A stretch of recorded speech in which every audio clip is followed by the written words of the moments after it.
Bon les gars, j'ai compris, 2024, c'est votre année. Le premier mois de 2024, donc janvier, se termine bientôt. Et beaucoup de gens ont entamé ce qu'on appelle être la meilleure version de soi-même. Et je suppose que si vous regardez cette vidéo, c'est forcément votre cas. L'année 2023 fut rude et chiante, mais cette année, c'est la bonne. Alors quoi de mieux que de prendre exemple sur des personnes stylées et qui nous donnent de la motivation tous les jours. Prendre quelqu'un comme exemple, c'est génial, parce qu'on se sent proche de la personne et on a envie de lui ressembler. Il n'y a aucun sentiment négatif à l'égard de la personne qu'on veut ressembler. Par contre, il y a un léger problème. Au lieu de prendre des personnes hyper connues, comme des youtubeurs ou des sportifs de haut niveau, beaucoup de gens veulent devenir Gojo, et pas que lui d'ailleurs. Il y a aussi Toji Zenin, mais ça sera certainement dans une autre vidéo, alors si vous êtes chaud, vous savez comment me le montrer. Alors, comment devenir Satoru Gojo? En vrai, ce n'est pas si facile que ça. À la fin de cette vidéo, vous aurez toutes les étapes pour vous regarder devant la glace et dire « Nah, I'm him ».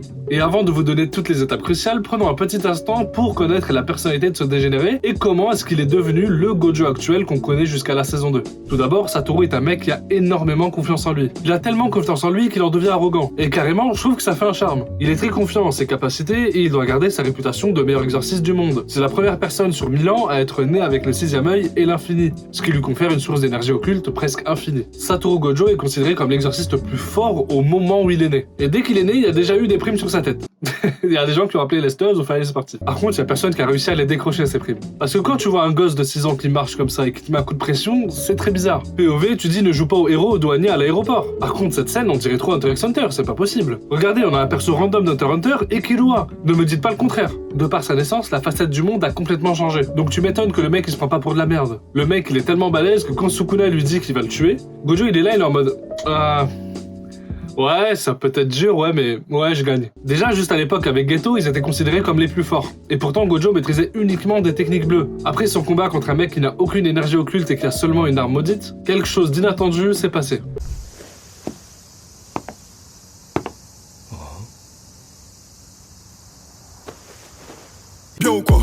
Gojo comprend enfin la nature de l'énergie occulte. Et à ce moment-là, il fait une déclaration de fou furieux en étant totalement défoncé.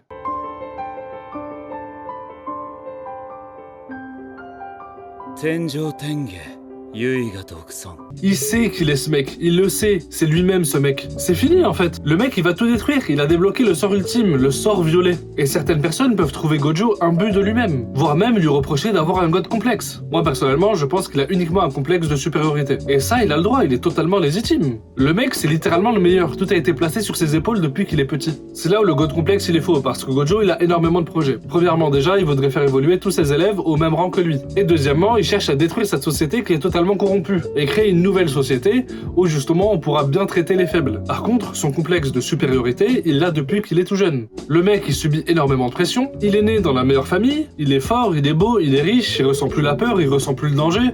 Tu m'étonnes que le mec il pète un câble dans sa tête. Gojo, c'est un mec qui a un sang-froid de malade mental. Vous l'avez vu à Shibuya, quand il y avait Jogo et Hanami qui ont essayé plusieurs tentatives pour mettre à mal Gojo, en essayant d'exécuter les civils, ça n'a pas marché parce que Gojo lui il s'en fout. Gojo il accordera plus d'importance à tuer les fléaux qu'à sauver les civils. C'est vraiment dans un cas extrême. Après, Satoru Gojo reste quand même humain. Il considérait Suguru Geto comme son meilleur ami. Et voir son meilleur pote déglinguer tout un village, évidemment que tu te sens mal. À ça, tu rajoutes le fait que tu ne peux pas tuer ton meilleur ami parce que c'est ton meilleur ami. Et tu rajoutes le coup de grâce où tu revois ton meilleur ami des années après, mais finalement, c'est Kenjaku qui possède le corps. Donc si tu comprends bien, Gojo est malheureusement béni. Et grâce à son expérience de mort imminente, il devient littéralement l'exorciste le plus fort depuis ces 1000 dernières années. Et on pourrait penser que c'est plus une malédiction du coup. Alors, comment devenir Satoru Gojo? Numéro 1, ne pas se prendre la tête. Gojo est un mec qui se prend pas la tête. Le mec il vit au jour le jour. Il fait ce qu'il veut quand il veut. Si vous souhaitez devenir comme Satoru Gojo, vous devez évidemment être sans gêne. Vous devez avoir confiance en vous-même. Vous connaissez votre valeur et personne ne doit vous chier dessus. Donc ça veut dire que vous ne devez pas prendre les choses personnellement aussi. Regardez Gojo, il passe son temps à faire chier Utahime à chaque fois. Et dès qu'Utahime elle pète un câble, elle lui jette des trucs, ça marche pas. Parce que le mec, déjà le mec il a son pouvoir, et de deux ça ne l'atteint pas. Tout ça, ça passe au-dessus de lui. Et je pense que la meilleure des choses pour commencer cette étape, c'est de prendre soin de soi-même. Commencez par apprécier votre compagnie. Par exemple, si vous n'aviez pas l'habitude de faire des choses seul, comme je sais pas moi, aller manger au resto, aller au cinéma seul, essayez, pourquoi pas. Au début, ça fait bizarre, mais on s'y habitue vite. Regardez quand Gojo il est défoncé. Le mec il kiffe. En plus, si vous traînez en ville, si vous êtes dans un bar ou j'en sais rien, moi si vous rencontrez des gens dans une soirée, vous allez voir des gens, vous allez les voir et vous allez leur dire, je suis le plus fort. Droit dans les yeux, comme ça. Les gars, charismatique à fond. Je suis le plus fort. Ayez une forte estime de vous-même, car comme sur Terre ou au ciel, vous êtes le seul à pouvoir être vénéré. De toute façon, je pense que vous connaissez tous cette fameuse phrase pour la confiance en soi qui est « fake it until you make it ». Numéro 2, avoir du charisme. Le fait de ne pas se prendre la tête vous rend charismatique. Gojo, lui, il l'est, sans forcer. Sa présence, sa manière de parler et ses actes font de lui une personne stylée. Il fait le clown, mais quand il faut être sérieux, il l'est. Il sait mettre à l'aise les gens qui l'entourent. Le mec, il a pas de facettes, il a qu'une seule personnalité, il s'invente pas une vie, Gojo. Ça peut être n'importe qui en face de Satoru, avec n'importe quelle personne, il saura la mettre à l'aise, il saura la mettre en confiance. Le mec, il est pas timide, il a pas honte, il bégaye pas, il est serein, tu vois, il a confiance en lui, tu vois ce que je veux dire, il est charismatique, il a une aura, genre. Quand il vous parle, il gardera toujours un eye contact avec vous, il sortira pas son téléphone, tu vois, genre en mode tu me fais chier ou je sais pas quoi. Ça, c'est un manque de respect total, ne pas faire ça les gars, attention. Du coup, ça veut dire que vous devez impérativement travailler sur votre intelligence sociale. Je sais que c'est compliqué, mais même le plus timide peut y arriver, je vous le promets. Le ridicule ne tue pas, alors faites des choses. Sortez de votre zone de confort, allez parler à des gens au pif. Je sais pas moi, vous allez en ville, vous allez parler à une meuf, j'en sais rien, à un mec, n'importe qui, on s'en fout. Et dans le pire des cas, qu'est-ce qui va se passer? Ouais, non. Tu sais, bah on va te dire non, on va pas te répondre, bah les couilles, on s'en fout. Allez-y doucement, faites progressivement. Premièrement, allez vous regarder, je sais pas moi, dans un miroir, vous vous regardez encore une fois et vous dites « Nah, I'm him ». Tu vois ce que je veux dire ou pas? Et quand vous commencerez à avoir le déclic, n'hésitez pas à aller sortir de votre zone de confort encore une fois. Allez en ville, regardez s'il y a des craquettes, j'en ai beaucoup des craquettes d'ailleurs.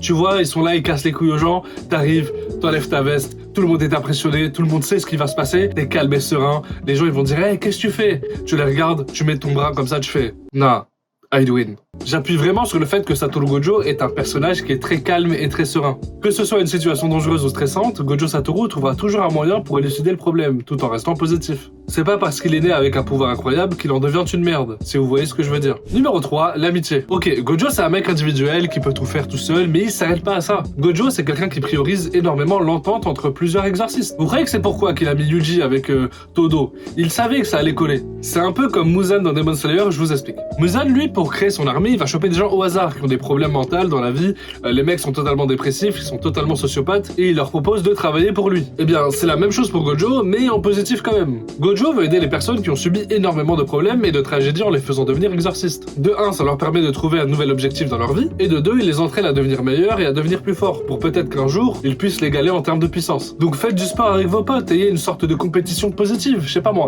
allez à la salle, faites du développé couché, tu vois ce que je veux dire, et vous vous poussez entre amis.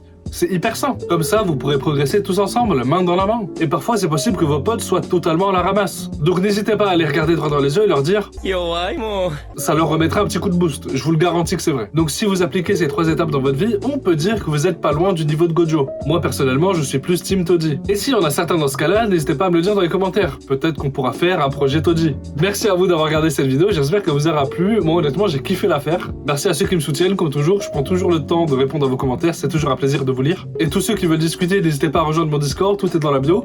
Moi, je vous dis à très bientôt pour une nouvelle vidéo. Portez-vous bien, c'est important, c'était le NAS. Ciao.